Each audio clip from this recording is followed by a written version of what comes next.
저 어두운 밤에 반짝이는 별과 같이 오늘 우리를 세상의 빛으로서 창조하신 하나님께서 오늘 이 자리에 남은 자손으로 우리를 불러주신 것에 대하여 다시 한번 감사드리게 됩니다.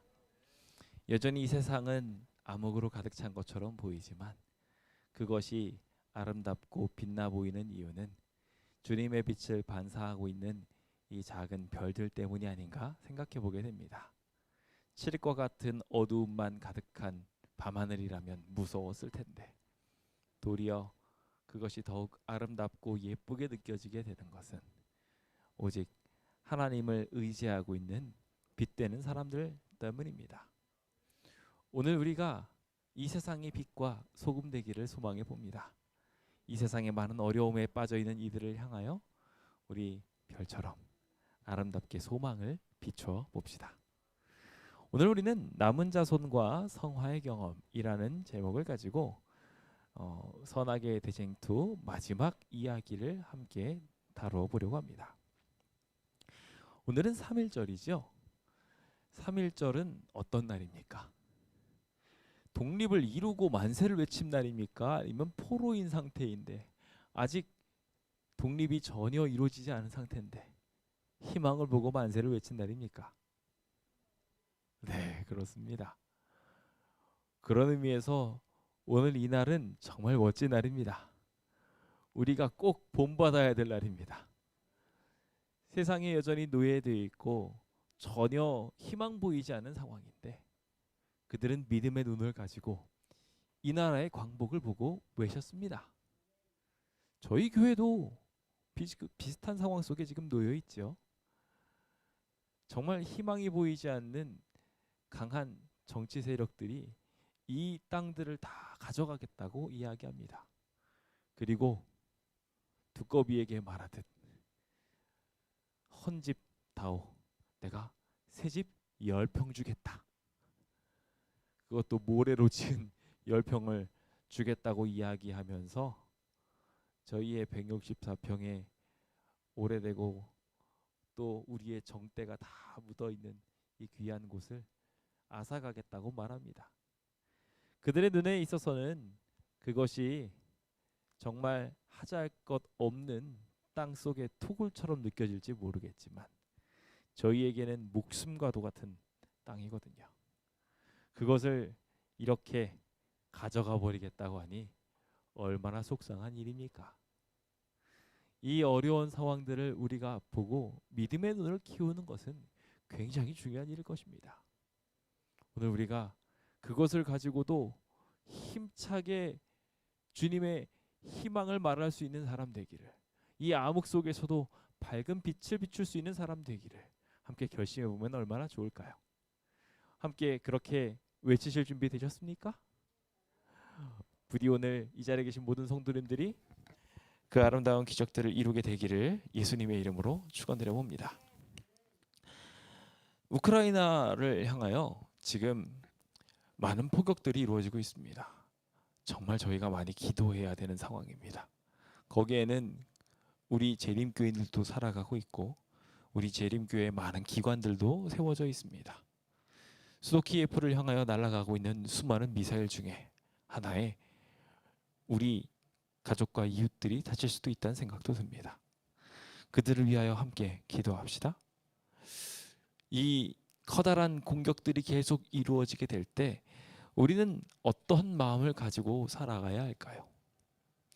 독립투사들이 일제의 수많은 강점들을 경험하면서 때로는 폭력으로 때로는 문화로서 그들을 억제하려고 할 때 그들이 했던 방법은 끝까지 독립을 바라고 소망하며 그들의 정체를 지킨 것이었습니다. 창씨개명을 하면서 이름을 바꿨을 때 수많은 사람들은 그 이름을 바꾸지 않기를 바랬고 자신의 이름으로 죽어갔습니다. 우리가 잘 알고 있는 안창호 선생님이라든지 김구 선생님이라든지 다 창씨개명을 명받았지만 그 모든 어려운 상황들을 극복하고 끝까지 자기의 이름으로 한국인으로 살아갔습니다. 자기의 욕심을 조금만 내비치려고 한다면 편하게 살 수 있는 방법도 계속 제시되었지만 그들은 그 모든 것들을 거절하고 살았던 사람들입니다. 어쩌면 이 세상에 살아가고 있는 우리들도 그렇게 사단에게 유혹을 계속 받고 있는지도 몰라요. 말을 잘 들으면 우리에게 떡들이 막 떨어지고요. 말을 잘 안 들으면 뭐가 대신 떨어지냐면 미사일들이 대신 떨어지는 시대에 어쩌면 우리가 살아가고 있을지 몰라요. 우크라이나의 절반에 해당하는 사람들이 러시아에 가까이 삶을 살아가고 있었다 보니까 러시아랑 조금 친하게 지내려고 했다면 러시아의 많은 원조를 받을 수도 있었습니다. 그런데 자신의 정체를 끝까지 지키려고 하는 많은 우크라이나 사람들은 그것을 그냥 내버려둘 수 없었습니다. 계속해서 친러에 해당하는 정책들을 펼쳐가려는 지도자들도 고개를 들어 자신의 계획들을 수행하려고 했었습니다. 대통령이 된 적도 있었잖아요. 하지만 그들은 끝까지 싸워서 노란 물결들을 일으키기도 하였고 더 나아가서 정권을 바꾸기도 하면서 러시아로 자신의 대통령을 쫓아내기도 했었습니다. 오늘 우리에게 필요한 정체성이 어쩌면은 이 나라의 백성들의 위대한 그 결심 속에 분명하게 드러나고 있지 않나라는 생각을 해보게 됩니다. 오늘 우리도 함께 이 영적인 싸움을 싸워 나가 봅시다. 그 일들을 우리 하나님께서 잘 보호하시고 지켜주시리라 생각합니다. 부디 이 3.1절 저녁날 우리 함께 힘차게 이 세상으로부터의 독립을 선언하고 외치며 우리의 삶을 그리스도인으로 명확하게 규정 지을 수 있도록 함께 성화해 봅시다. 저는 말씀에 들어가기 전에 세상이 말하는 공평에 대해서 잠깐 짚어보려고 합니다. 저희 12구역의 기적의 계산법 다음과 같이 진행이 됩니다. 세상은 다음과 같은 방법으로 당신네들이 재개발을 하면 이득이라고 말합니다. 1+1 듣기만 해도 기분 좋은 가가지고 이것저것 살 때 하나 더 주겠다는 식으로 좋은 땅을 가지고 있는 사람들한테 아파트 한 채 더 줄 테니까 당신네들은 정말 큰 이익을 본 거다라고 말하지요. 근데 사실 이 아파트 어떻게 지어지는 건가요? 아시다시피 그 사람들이 이곳들을 다 사서 헐고 난 다음에 거기다가 아파트를 다시 짓는 겁니다. 결과적으로 이 땅을 다 사고 헐어버리는 비용까지 다들 거품으로 자리 잡을 수밖에 없습니다. 실제의 건물보다 가치가 그만큼 더 이렇게 거품 있는 위에 세워질 수밖에 없는 상태예요. 그래서 이 사람들은 가격을 가상의 가격으로 높여서 부릅니다. 사실 건물을 지으면 그렇게까지 돈이 들지 않을 겁니다. 그냥 맨 땅에다가 아파트를 짓는다면 이 모든 땅을 사는 비용 그리고 건물을 매몰하는 비용 다 안 들어도 됩니다. 하지만 이 사람들은 이곳이 교통의 요지라는 것을 이용해서 그리고 정책적으로 세수를 확보하겠다라는 그러한 계획 속에 이 아파트의 가격을 높여서 말합니다. 가격을 높여서 분양을 하면 우리들은 다들 껌뻑 속아서 정말 이 아파트의 가치가 그 정도 되는구나라고 생각을 합니다. 게다가 1+1을 준다고 하니 얼마나 큰 이득이냐 라고 말하는데 사실 이 1+1에는 심각한 속임수가 더 들어가 있는 것이 만약에 두 곳이 다 거품이 빠져버리게 된다면 그만큼 더 큰 손해를 볼 수밖에 없게 됩니다. 언제까지 고공행진을 하며 아파트 값이 올라가기만 할까요? 저는 이 아파트가 다 지어지게 되고 모든 곳들이 안정화가 될 때쯤 어쩌면 경제 대란이 올 수도 있다는 생각도 듭니다. 그러면 이것을 얻기 위해서 정말 애를 썼던 모든 순간들은 도리어 어마어마한 빚더미로 남게 될 수도 있습니다. 그래서 우리는 세상이 말하는 이득, 세상이 말하는 공평에 대해서 잘 생각해 보아야 합니다. 지금 저희는 이곳에서 멀쩡히 잘 살고 있거든요. 멀쩡히 잘 예배를 드리고 있거든요. 그런데 그것이 세상이 말하는 여러 가지 공평과 이익이라는 명목에 휩싸여서 지금 새로운 아파트로 들어가려면 상당히 많은 돈을 빚을 내고 다시 들어가야지 됨에도 불구하고 그 이상으로 돈이 뿔 거라는 이 세상 사람들의 속임수에 속아서 어쩌면 여러분들의 보금자리를 도둑질 당하고 있을 수도 있습니다. 사단은 지금 이런 방법으로 기적의 논리를 펼칩니다. 그러면서 이 땅에서 살아가면 너네는 부자가 될 거고 잘 먹고 잘 살게 될 거고 즐거워질 거야 라고 계속해서 우리들을 속입니다. 이것이 사단이 이 땅에서 하나님의 성도들이 영원히 살 것처럼 살게 만드는 비결 중에 하나입니다. 하늘의 삶의 방법과 정반대로 살아가도록 사단은 이러한 계산법을 들어대면서 세상이 말하는 공평, 세상이 말하는 이득을 말하지요. 하지만 우리는 이 대쟁투 속에서 진정한 공의가 무엇인지, 그리고 진정한 이득인 사랑이 무엇인지 제대로 알아야 합니다. 그래서 우리는 그 눈을 가지고 이 모든 세상의 논리를 이길 줄 알아야 됩니다. 그것을 믿는 마음이 오늘 우리에게 필요하고 그것을 이루기 위하여 살아가는 힘이 오늘 우리에게 필요합니다. 부디 그 아름다운 기적이 우리의 삶에 이루어지게 되기를 예수님의 이름으로 축원드립니다. 사단이 말하는 대로 그냥 쫓아가만 가게 된다면 결국 우리가 얻을 수 있는 것은 무덤자리밖에 없게 될 것입니다. 다 이 땅에 있는 명예와 부귀 다 얻었다고 하지만 결과적으로 우리는 무덤에 들어가게 될 거예요. 한 점 흙으로 들어가서 그 사람들이 언제 여기 살았나 싶을 정도로 다 사라지고 말 것입니다. 우리가 진짜 가치 있는 사람이 되려면 이 하늘의 전쟁이 어떤 곳인지 알고 주님의 구속이 어떤 것인지 알며 우리가 지금 어떠한 특성을 가지고 어떠한 사명을 가지고 더 나아가 어떠한 구원으로 이루게 될 것인지 밝히 알고 지금 우리가 살아가야 될 방향을 잘 정해야 한다는 것입니다. 그것이 우리가 이번 사경회를 통하여 함께 공부하게 된 모든 대쟁투의 서막입니다. 오늘은 결국 이 주제를 향하여 달려오게 됐습니다.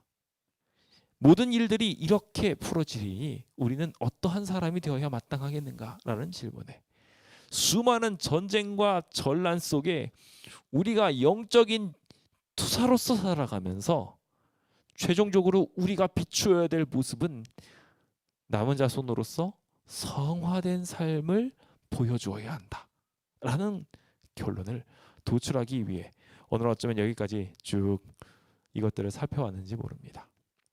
부디 이 사경회의 목적처럼 남은 자손으로서 온전한 삶 누리게 되시길 예수님의 이름으로 축원드립니다. 그런 의미에서 우리의 결심들을 함께 힘차게 외쳐보도록 할까요? 함께 힘차게 외쳐보도록 하겠습니다. 구호 준비되셨습니까? 구호 준비! 야! 산을 향하여 눈을 들고 외쳐라!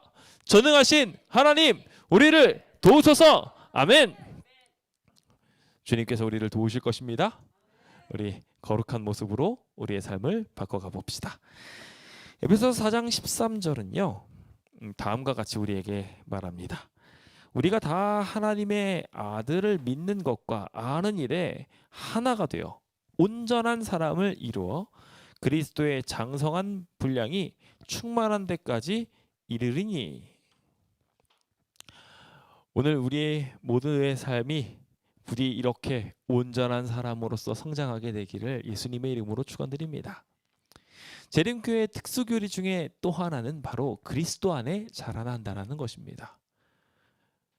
대부분의 신앙인들이 단순히 믿음으로 말미암는 의에서 멈추는 반면 그리스도인들은 성화라는 분명한 단계를 밟아야 한다고 우리 재림교인들은 분명하게 믿고 있습니다.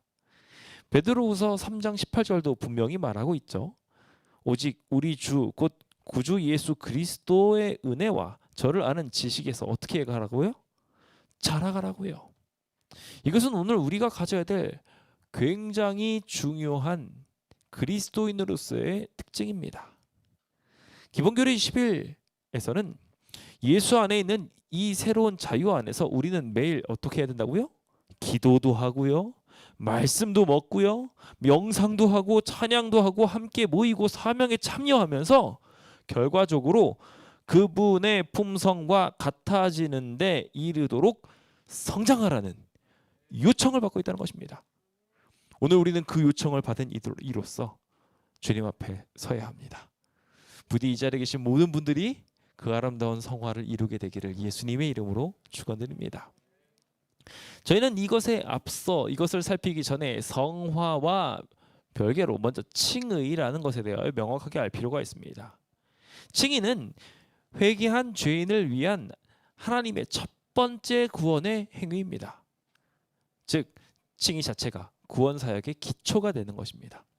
의롭다고 말해주시는 것을 통하여 그리스도를 개인의 구주로 영접할 수 있는 축복을 우리가 받게 되며 그것만으로도 우리는 이미 충분한 복을 받은 것입니다. 그래서 그 결과로 우리는 생명에 이르게 되며 영생의 소망에 따라 후사를 잇게 됩니다. 즉 구원을 위해서 칭의 이외에 어떠한 것이 필요할까요? 필요하지 않을까요? 다들 막 헷갈리시는군요. 헷갈리시면 안 됩니다. 칭의 외에 다른 것이 필요하지 않습니다. 오직 칭의만 있으면 돼요. 하나님의 의롭다 칭하시는 일만 온전하게 이루어지면 우리는 구원받아요. 더 이상 다른 거 필요하지 않습니다. 성화는 구원의 조건인가요? 아닌가요? 저희 지난 사경회를 통해서 계속 배운 게 결국 그거예요. 성화는 구원의 필수 조건이 아닙니다. 절대 아니에요. 그런데 우리가 이 성화라는 것에서 바로 이해하게 되면 성화가 무엇의 열매인지 알게 됩니다. 성화는 칭의의 열매입니다. 칭의를 제대로 받은 사람은 그 사람이 자연스럽게 열매를 맺게 되는 게 성화예요. 생각을 해보십시오. 하나님이 의롭다고 칭해 주셨습니다. 여기에 하나님의 말씀에는 창조의 숨결이 들어가 있습니까? 안 들어가 있습니까? 들어가 있어요. 그렇다는 건 하나님께서 빛이 있으라 하셨던 것처럼 우리더러 의롭다라고 칭해지면 우리는 의로운 행위를 해야 됩니까? 안 해야 됩니까?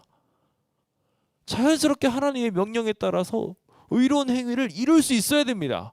즉 칭의가 제대로 이루어지게 되면 자연스럽게 성화도 이루어지는 것입니다. 부분적인 성화를 할지라도 주님께서는 분명히 그 기적을 우리 안에 이루어 주십니다. 그게 안 이루어지고 있으면요, 칭의가 제대로 이루어진 게 아니에요.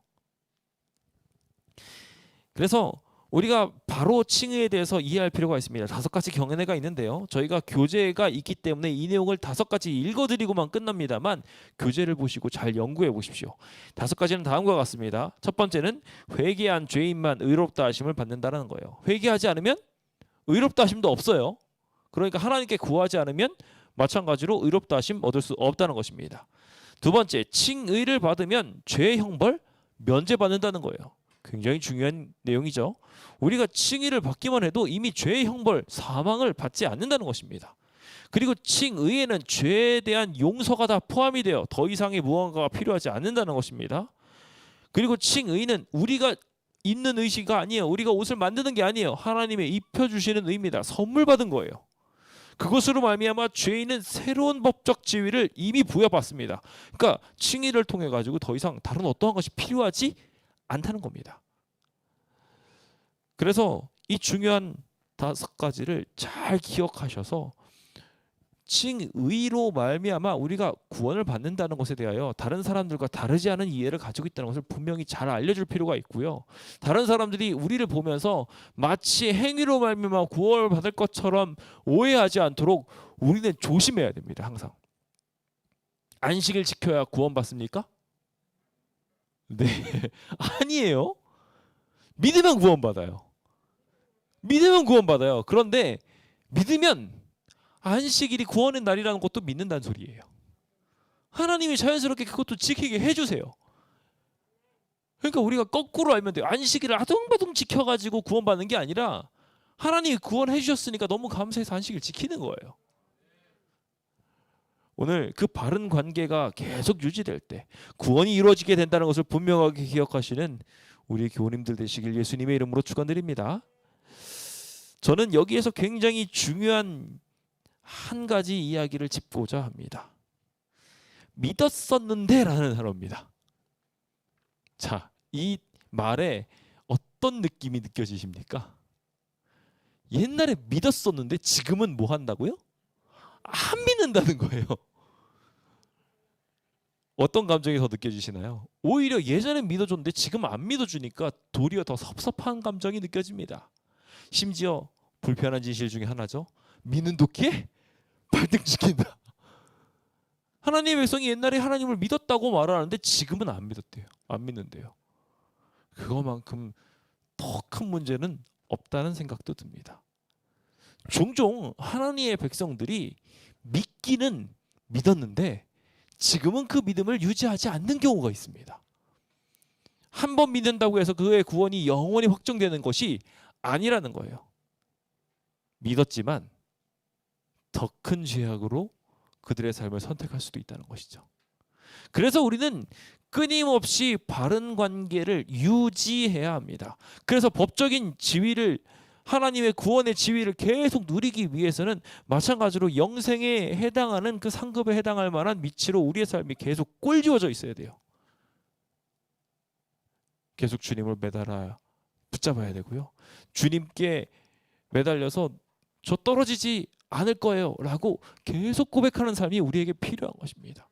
근데 예전에 내가 하나님께 구원을 받았으니까 지금은 괜찮아요, 이런 식으로 반응하게 된다면 안타깝게도 그 순간에만큼은 하나님으로부터 떨어진 사람으로 취급받을 수밖에 없으며 도리어 예수님의 믿음에서 떨어져 나갔으므로 한 번 믿었는데, 요즘 히브리서를 통해서 계속 공부하기도 하고 계속 로마서의 이야기나 이런 것들을 통해서 나오지만 한 번 믿었던 사람이 도리어 하나님을 안 믿게 되면 더 심각하게 하나님을 거절하게 되는 묘한 상황에까지 이르게 될 수 있음을 우리 분명하게 배우고 있습니다.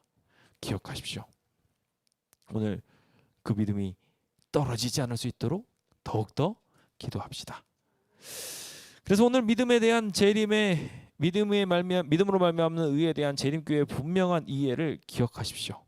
복음주의의 많은 그리스도인들이 성화보다 더 칭의를 강조하는데 분명하게도 우리는 칭의와 성화 둘 다가 필요하고, 더 나아가서 우리는 믿음으로 말미암는 의와 믿음으로 말미암는 칭의를 따로 구별하지 않아서 결과적으로 주님께서는 오늘 우리에게 주어지는 귀한 축복들이 자연스럽게 다 겸하여서 이루어질 것이라는 것을 다 믿습니다. 즉 믿음으로 말미암는 의는 진행되는 과정으로서 의롭다 칭해지는 과정이 계속 반복되어져 가는 일이며, 그것들이 쌓이고 쌓이는 과정들이 결과적으로 성화라는 겁니다.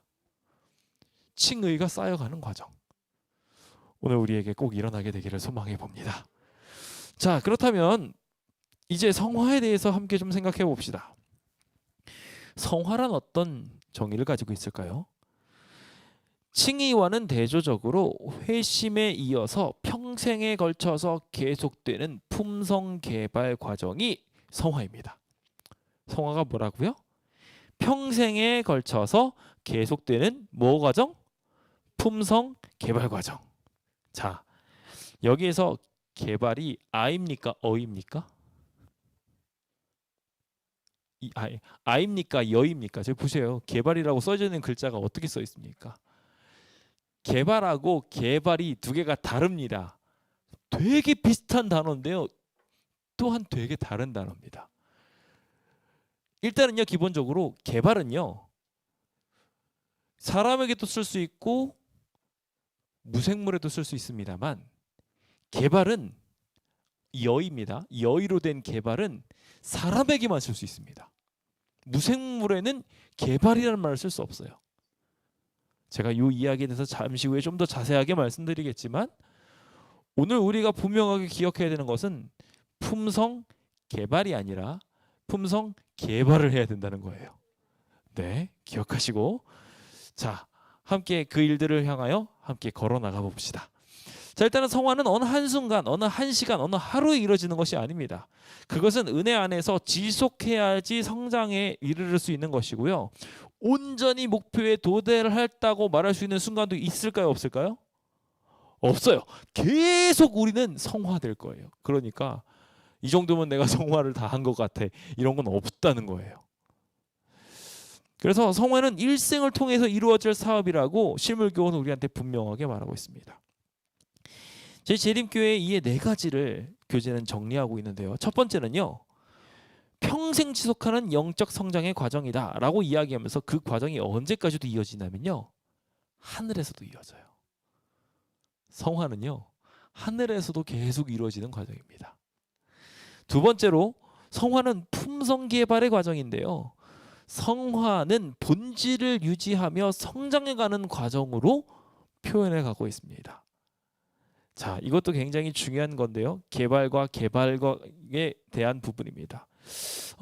잠시 후에 조금 더 상세하게 말씀드리겠지만, 여기 개발이라 함은 그 안에 있는 하나님께서 잠재해 주신 속성을 끄집어낼 때 사용되는 단어가 개발입니다.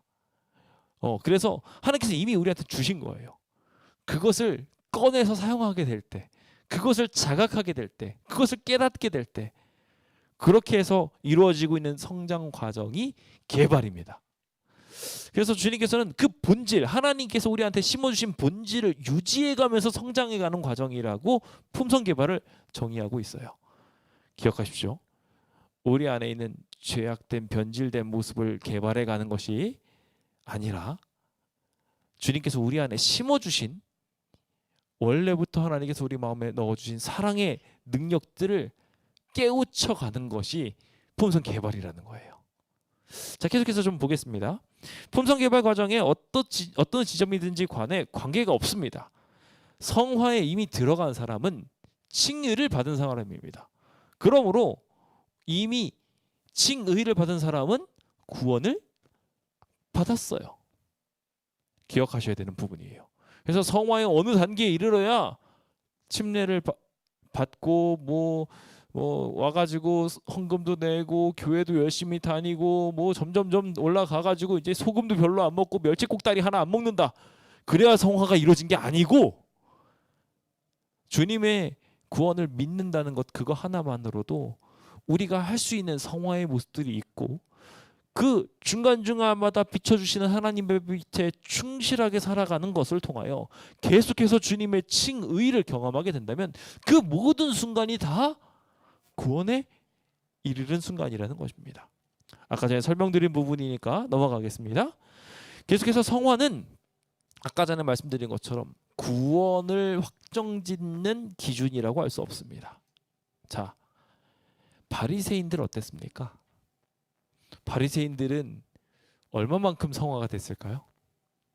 성화의 단계로 치면은 거룩한 모습은 우리보다 더 뛰어나게 보일지 모르겠습니다만, 바리새인들이 지키고 있는 안식일을 성실하게 지키는 모습들, 그리고 그것을 위해서 자신의 삶 전 삶을 드리고 성경적 지식을 쌓고 있는 모습은 우리보다 더 거룩해 보일지 모르겠습니다만, 그들 안에는 예수를 믿는 믿음이 있었어요, 없었어요?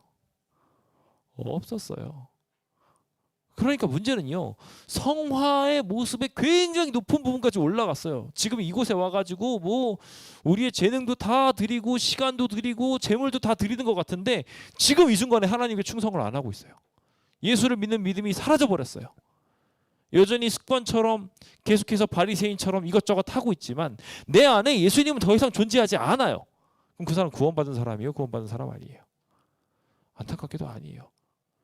우리의 행위가 이만큼까지 쌓였지만 행위로는 구원을 받을 수 없기 때문에 성화로 인해서 그들은 구원받을 수 없어요. 하지만 반대로 여태까지 계속 흉악한 범죄를 저질렀어요. 하지만 마지막 순간에, 방금 전까지만 해도 예수님을 막 모욕하고 저주했던 사람이 예수님 가만히 쳐다보니까 이게 아니거든요. 예수님 정말 대단한 분이신 거 생각이 들고, 저분이 어떤 나라에 사시는 분이신지, 저분이 말하고 있는 하늘나라는 어떤 나라인지 너무 궁금해졌어요. 지금 아는 것도 아무것도 없어요. 그런데 그 단순히 한 가지 예수님을 믿고 당신의 나라에 저도 같이 들어갈 수 있을까요? 대단한 믿음도 아닌 것 같이 보이는데 그 믿음 보시고 하나님께서는요, 그 조그만 믿음, 아주 작은 성화 보시고 너가 오늘 나와 함께 낙원에 있을 것이라고 칭함받았습니다. 기억하십시오. 구원을 확정짓는 것은 칭의입니다. 성화가 아니에요. 우리는 끊임없이 칭의를 우리의 삶에 계속해서 쌓을 수 있도록 매일매일 주어지는 주님의 명령에 순종해야 됩니다. 그 일이 오늘 우리에게 가장 기쁜 길임을 저는 분명하게 믿습니다. 그렇게 살아가시면서 주님께서 주시는 아름다운 성화를 잘 이루게 되시길 예수님의 이름으로 축원드립니다.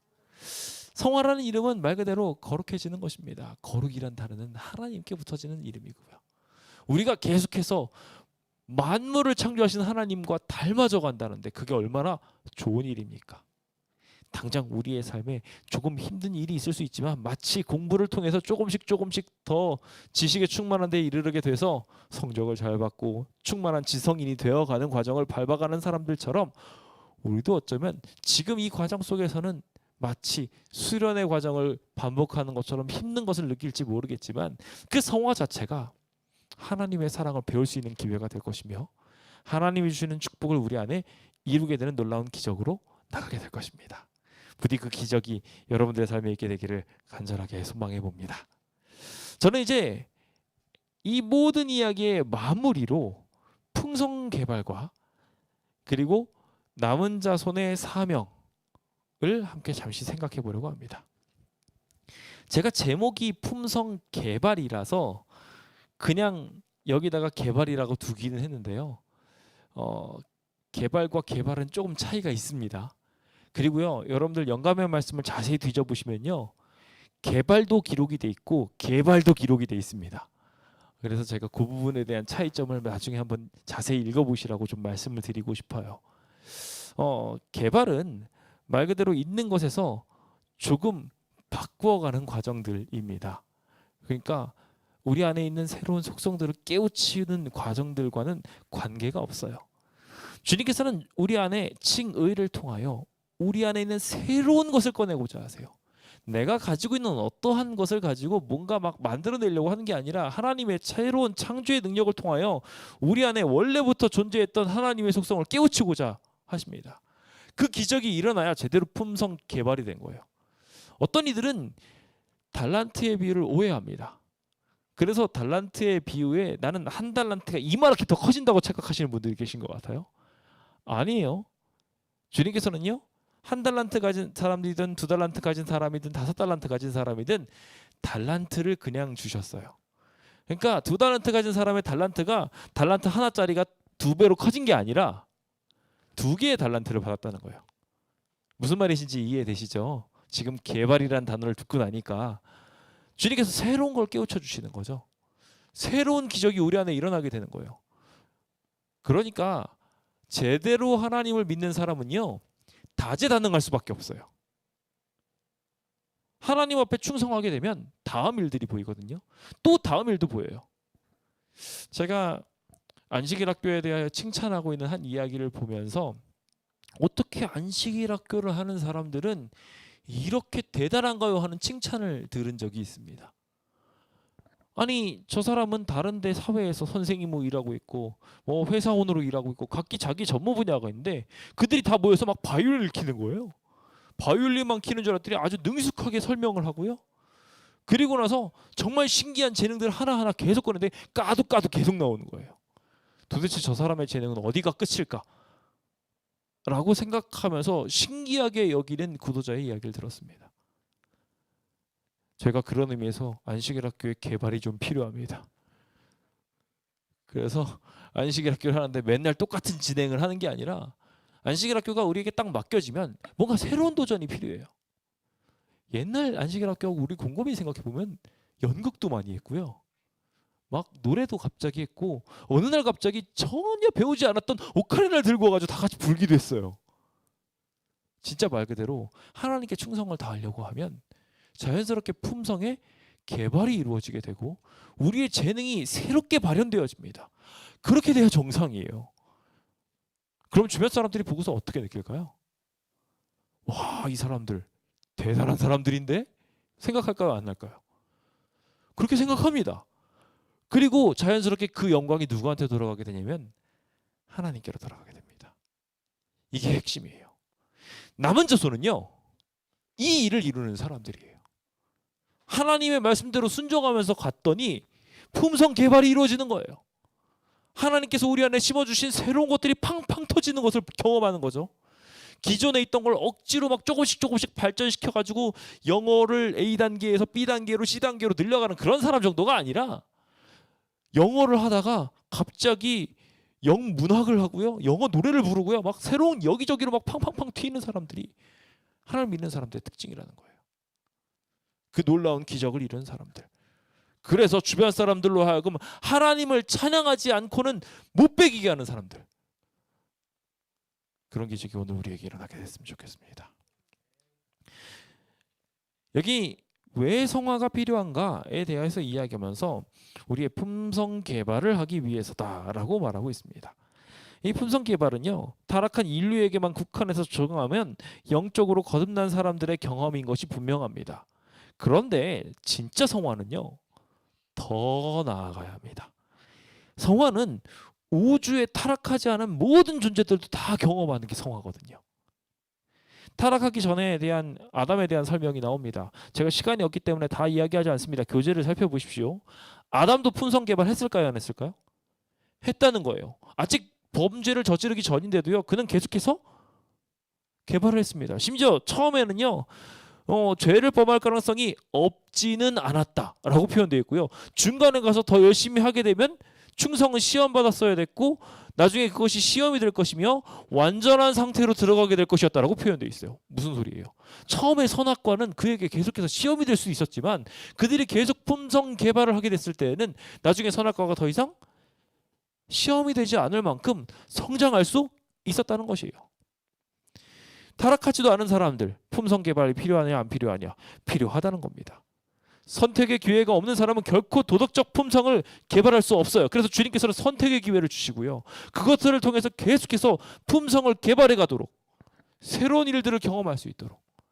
그래서 늘 해왔던 일들만 해서 그냥 한 가지에서 한 가지로 변하는 것이 아니라 더 나아가서 주변 사람들을 만나고요, 나와 다른 어떠한 존재를 경험하고요, 그 사람의 세계를 흡수하고요, 그것을 통해서 같이 화합하고 성장해가는 일들이 계속해서 이루어질 수 있도록 주님께서 만들어 주셨어요.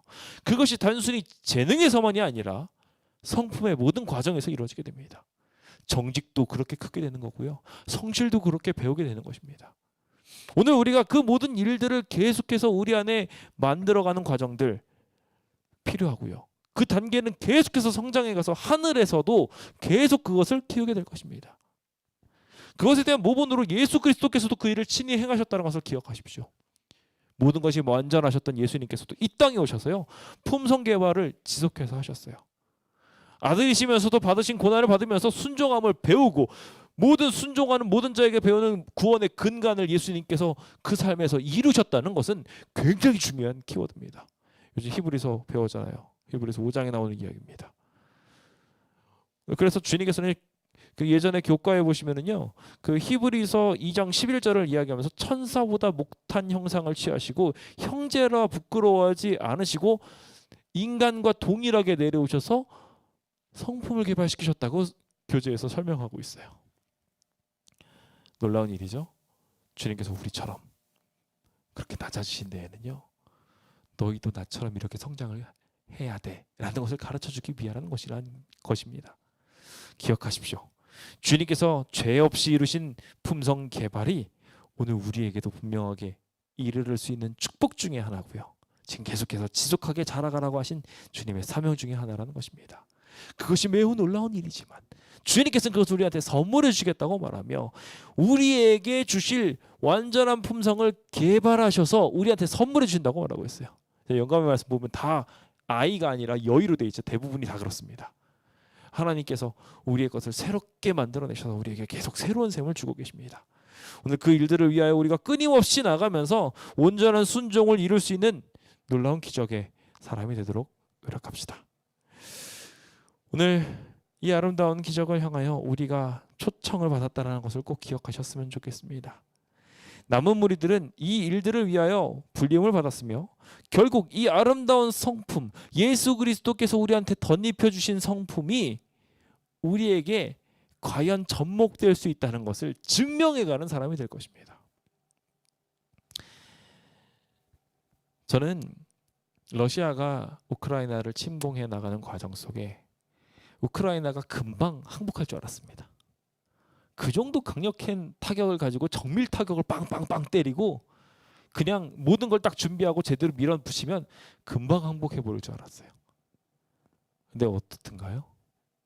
도리어 대통령은 수도 키예프를 벗어나지 않고 막 자기를 찍어가면서 여기저기 다니면서 지금 현황이 어떻다고 말하며 EU에 가입하고 자기의 정치성을 지키려고 계속 애를 쓰는 모습을 보게 됩니다.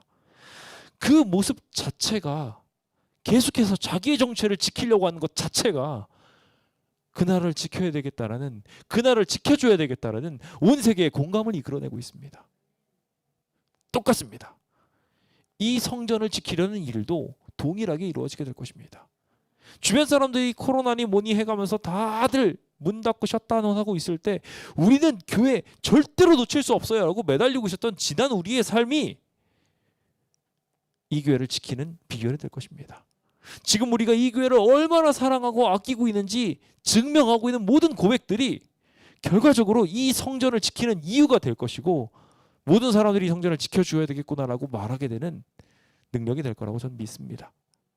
부디 우리가 그런 남은 자손으로 서서 결과적으로 사단이 우리를 점령하려고 할 때 우리는 끝까지 세상과 다른 삶을 살아가며 하늘로 향하려는 독립투사로서 살아가는 모습을 보이게 되면 우리의 삶을 보고 이 남은 자손의 모습을 보고 온 우주에 있는 거민들이 이 사람들 구원해 줘야 된다고 한 입을 모으게 될 거라는 거예요. 그 일들을 위하여 우리가 불림을 입은 사람이라는 것 꼭 기억하시기 바랍니다. 너희 빛을 사람 앞에 비추게 하여 저희로 너희 착한 행실을 보고 하늘에 계신 너희 아버지께 영광을 돌리게 하라. 부디 오늘 우리에게 빛이 다시 오게 되어서 주님의 놀라운 빛을 고대하고 있는 우리의 모습들을 통해 다른 이들이 재림을 경험하게 되기를 부디 소망해 봅니다. 그 아름다운 날들을 향하여 함께 마음 모으며 기도하며 꿈꾸시는 모든 성실하신 주의 백성 되시길 간절히 바라면서 오늘 모든 말씀을 마치도록 하겠습니다. 감사합니다.